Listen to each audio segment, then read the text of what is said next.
Di ko maintindihan kung bakit may pag-ibig na nagkakaroon ng katapusan.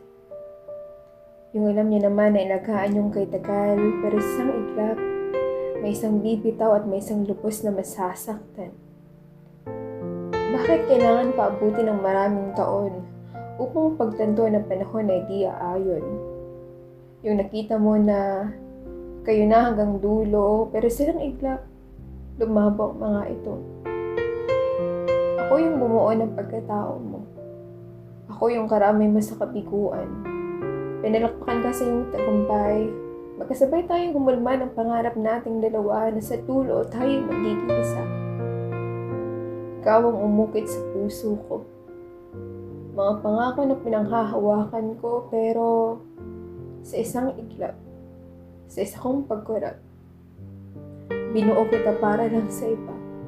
At eto ako, naiwang mag-isa. Sa akin mo sinimulan, sa ibang tao mo nakita ang katapusan. Sa akin ka nangako, pero sa iba mo naman tinampad yung pangako. Sa akin ka tumagal, pero sa iba mo naman tagpuan ng walang hanggan.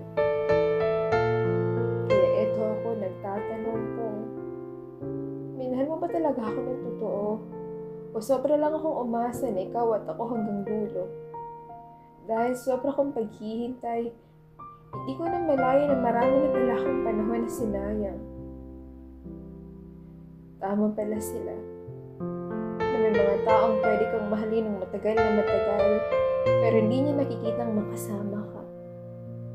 Hindi niya nakikita na panghabang buhay ka dahil iba ang hinahanap niya.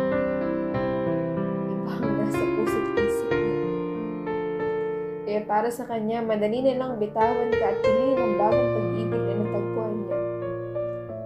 At ang istorya niyong binuo na mag-isama ay malinipin na lang sa alaala. Masakit man sambitin pero ang ako at ikaw ay natapos na.